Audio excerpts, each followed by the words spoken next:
Welcome back to R-TAC and Darters and another shaky camera review.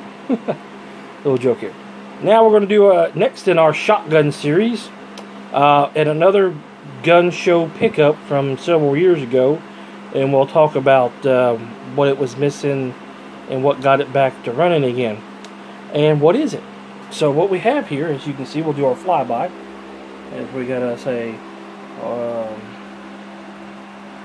box magazine there, short stock, long rifle, got some patina going on in it, and it has a bead at the end and a string, so we'll get that string off there. It is a shotgun.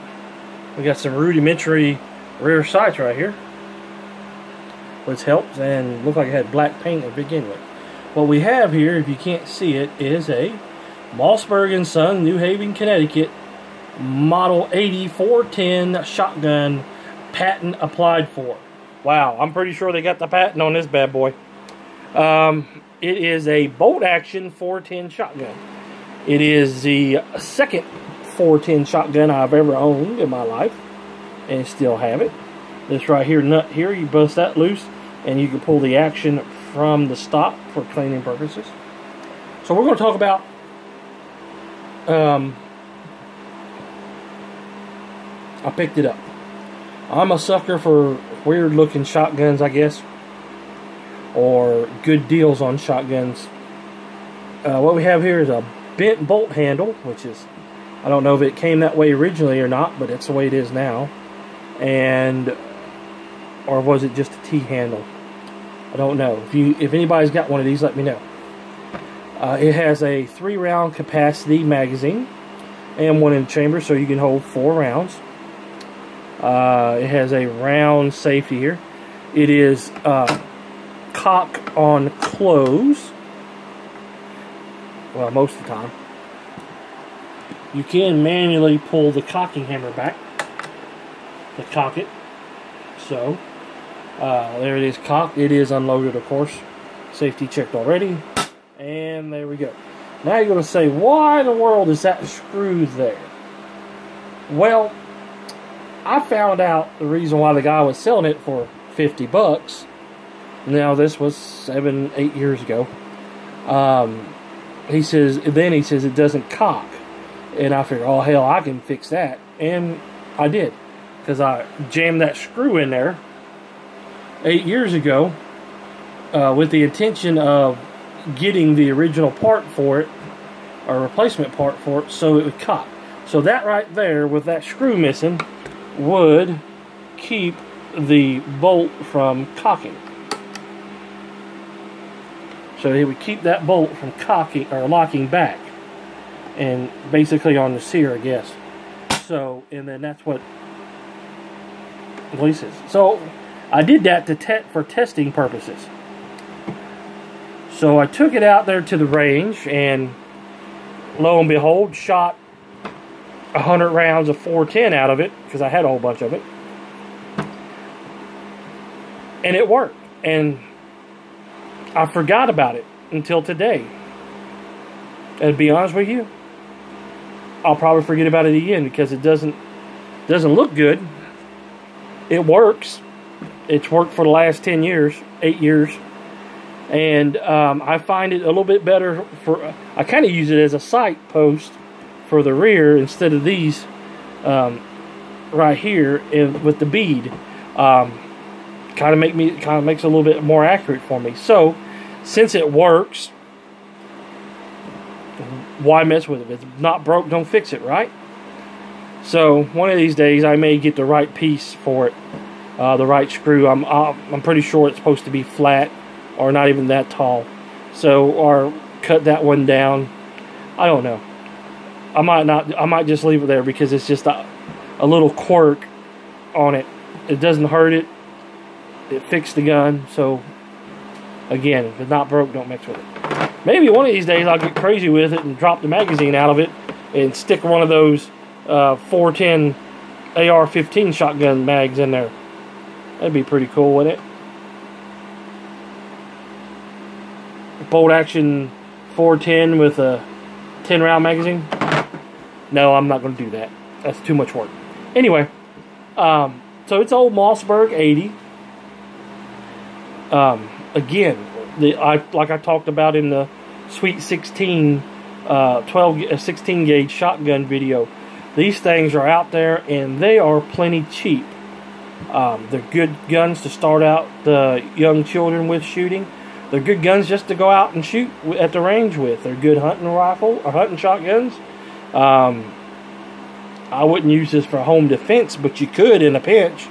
If that's all you got, you know, hey, go to gun show there, pick you up an old 410 shotgun, something like this.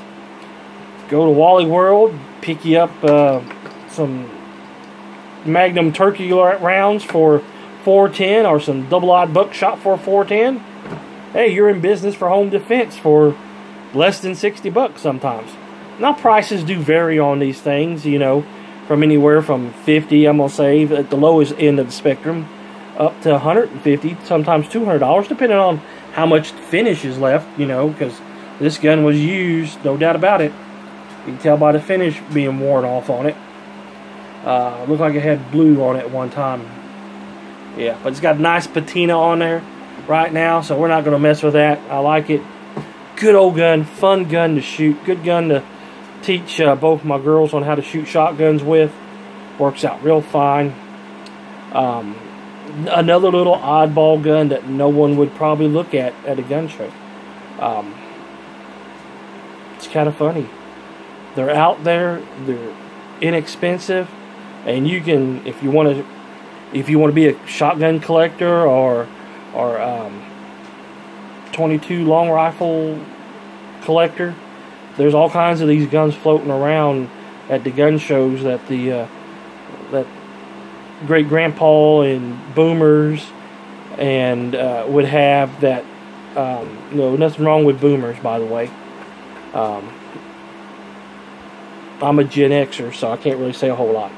But, you know, the older folks out there in our population, some of them might be considered fuds too, because all you need is a shotgun and a bolt-action shotgun or a pump shotgun and a bolt-action rifle, and you don't need nothing else. And a revolver. You know, that's just the way they are. But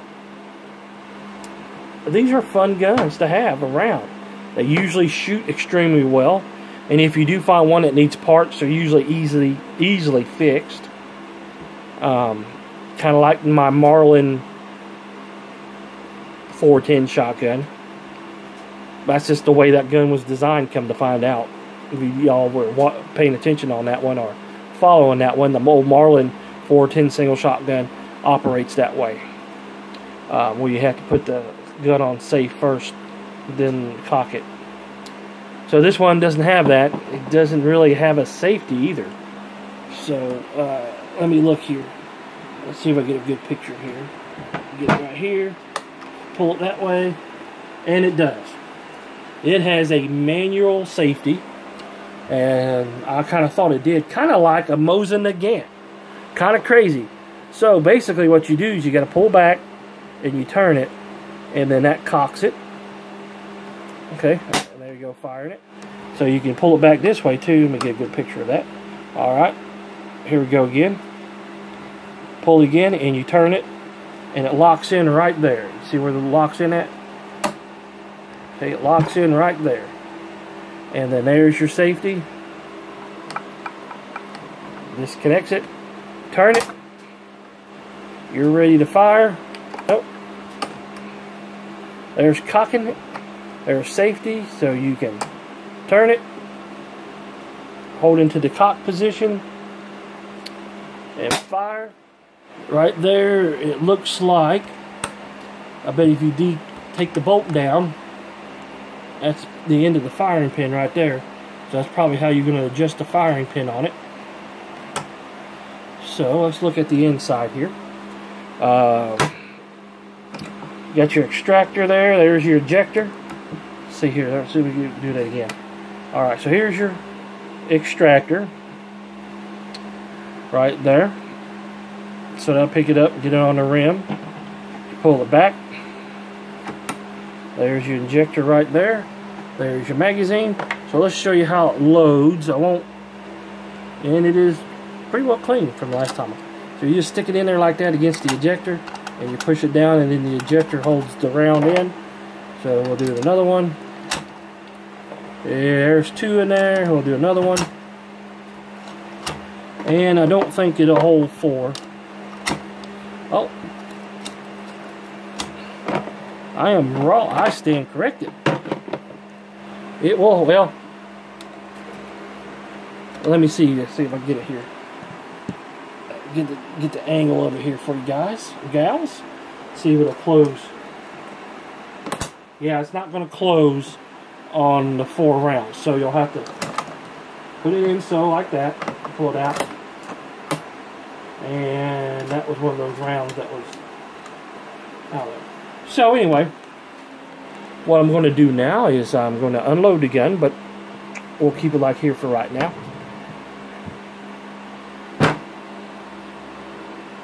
And we're going to unload it real quick, and we'll be right back.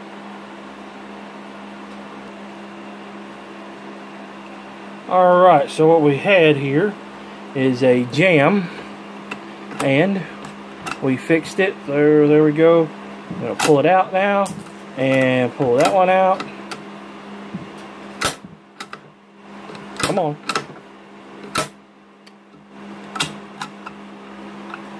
Wow, I don't want to eject that one. Maybe because I am messing with it. Alright, so anyway, we got that deal done. As you can see, the ejector does go through the other side here. And we are unloaded on both ends again. By the way, those 410 rounds that you've seen were already fired, and that's why I had a hard time getting them out. So they were dummy rounds, so not to worry about that. Keep them here for training purposes and for showing things like this. So here we go. See here, we'll get it just okay, and take it off safe. And of course, we're going to triple check. Nothing in the magazine, nothing in the chamber. Gun is clear. Of course, it wouldn't matter because we had blank rounds in there. And there we go. Good old 410.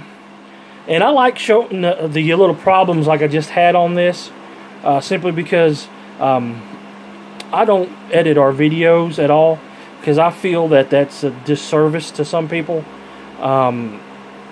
Not to everybody, and the people that do edit their videos, there's nothing wrong with that. I just don't do it because I want you to show the people that I'm trying to be genuine as possible, even when we have little hiccups like this. Even during the rant with the AR, we had a couple of hiccups on it. So I just want to show you, though, I'm like everybody else. I make mistakes, or I shouldn't have done this and that. But you know, these were some old dummy rounds that I had for 410 that I keep. You know, I got some 6.5 Creedmoor dummy rounds here made up. So I'll try to keep dummy rounds in here. I'll show you another dummy round I got made up.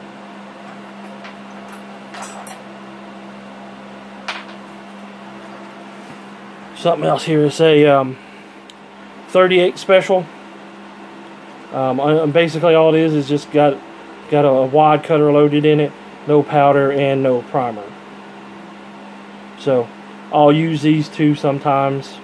I don't keep any loaded ammo with guns that I don't plan on shooting, or especially when I'm doing videos like that. So just for all the safety sallies out there that say something like that. So anyway, that's where we're at on the old Mossberg Model 80 3-round magazine shotgun. Remember, check us out over on Facebook, Instagram. Subscribe here on YouTube. Give us a thumbs up on YouTube. That helps us out a lot. We got a Patreon page if you want to go look at that. We have video backups over on Gun Streamer, which is still alive. Somebody stepped in to help them out. What else we got? Teespring, where we have merchandise with the R-TAC and Daughter's emblem on there. That helps the channel out a little bit. T-shirts, phone covers, posters, stickers, whatever. Whatever you're into, they got it over there. So anyway, remember folks, in this day and age, and in the division of this country, it costs nothing to be kind to one another. And we'll catch you guys and gals next time.